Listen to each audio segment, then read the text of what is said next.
Assalamualaikum warahmatullahi wabarakatuh. Perkenalkan, nama saya Bunayatul Afifah dengan nomor NIM 19070260009 dari kelas Gizi 5A, Fakultas Psikologi dan Kesehatan UIN Wali Songo, Semarang. Baik, kali ini saya akan menjelaskan mengenai sejarah peradaban Islam.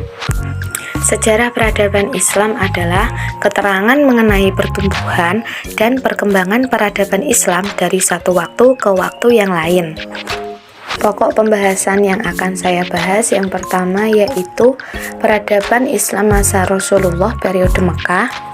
Pembahasan yang kedua yaitu peradaban Islam masa Rasulullah periode Madinah, dan pembahasan yang ketiga yaitu peradaban Islam masa Abu Bakar As-Siddiq. Pokok pembahasan yang pertama yaitu peradaban Islam masa Rasulullah periode Mekah. Peradaban masyarakat Arab sebelum kedatangan Islam diantaranya yaitu tidak mengenal sentralisasi kekuasaan, disebut sebagai zaman jahiliyah. Tatanan sosial dan akhlak tidak berjalan dengan semestinya, tidak mengenal peri kemanusiaan dan hidup tanpa keimanan. Sistem dakwah Rasulullah pada periode Mekah yaitu dibagi dua. Yang pertama ada dakwah sirriyah atau rahasia, dan yang kedua ada dakwah terang-terangan. Dakwah sirriyah atau rahasia yaitu dakwahnya dilakukan di lorong-lorong Mekah. Kemudian sasaran dakwah hanya keluarga terdekat. Kemudian untuk dakwah terang-terangan difokuskan pada peningkatan kualitas akidah atau ketauhidan. Yang kedua, menjelaskan adanya kehidupan setelah mati. Yang ketiga, merubah perilaku jahiliyah orang Mekah. Yang keempat, menegakkan HAM, dan yang kelima adalah menghapus kasta. Hambatan dakwah Rasulullah pada periode Mekah yaitu yang pertama, kaum Quraisy menghalangi dakwah Rasulullah menggunakan jalan kekerasan. Yang kedua, Al-Makhzumi Al-Quraisy berusaha membunuh Rasulullah dengan menghancurkan kepalanya. Yang ketiga, menuntut Rasulullah untuk menghentikan celaan terhadap Tuhan mereka yaitu berhala. Hambatan yang keempat yaitu Abu Jahal menyakiti hati Rasulullah ketika hendak sholat di Baitullah. Pokok pembahasan yang kedua yaitu mengenai peradaban Islam masa Rasulullah periode Madinah.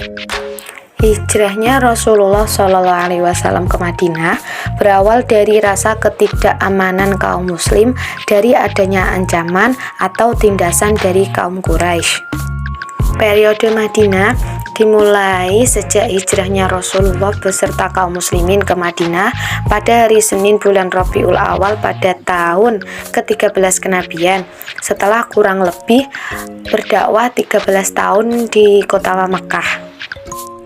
Keberhasilan dakwah Rasulullah periode Madinah yang pertama yaitu membangun masjid. Masjid pertama yang dibangun adalah Masjid Nabawi. Keberhasilan yang kedua yaitu menegakkan otoritas politik dan memelihara hukum ketertiban. Yang ketiga, membentuk kekuatan militer untuk melindungi segenap warga negara yang setia kepada Madinah. Keberhasilan yang keempat yaitu menjalin hubungan persaudaraan. Pada pemerintahan Rasulullah di Madinah, beliau membentuk Piagam Madinah, yaitu Piagam Madinah dirumuskan oleh Rasulullah dan pemimpin Madinah dengan isi menetapkan prinsip-prinsip konstitusi negara modern seperti kebebasan beragama, kebebasan menyatakan pendapat, tentang perlindungan terhadap harta dan jiwa anggota masyarakat, dan larangan orang melakukan kejahatan. Pokok pembahasan yang ketiga yaitu peradaban Islam masa Abu Bakar As-Siddiq. Riwayat hidup Abu Bakar As-Siddiq.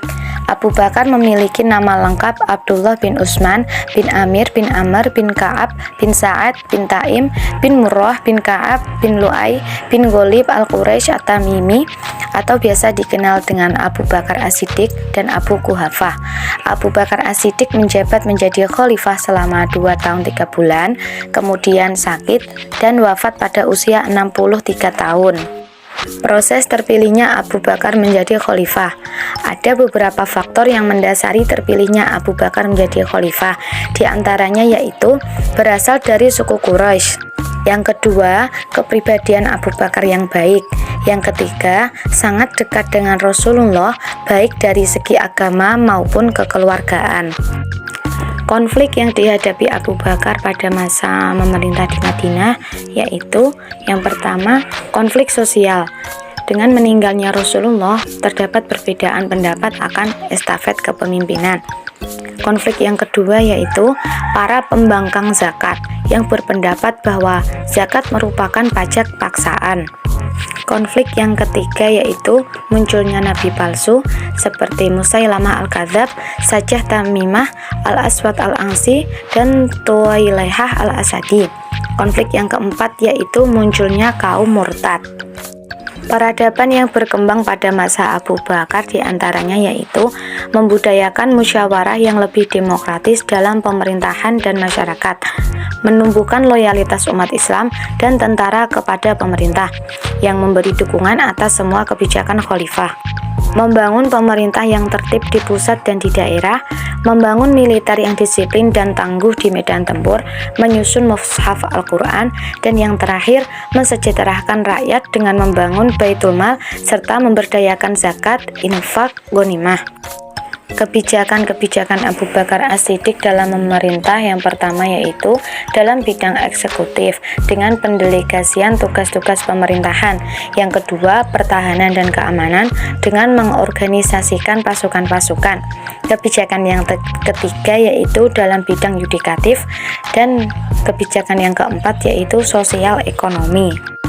Kontribusi Abu Bakar As-Siddiq antara lain yang pertama yaitu dengan kodifikasi Al-Quran, yang kedua perluasan wilayah sampai dengan di daerah Hirah, Anbar dan Persia, Firos, Kazima atau Mazar, Yarmouk, Syam dan Syria, dan yang ketiga memerangi suku yang tidak mau membayar zakat. Sekian presentasi dari saya, kurang lebihnya saya mohon maaf. Wassalamualaikum warahmatullahi wabarakatuh. Terima kasih.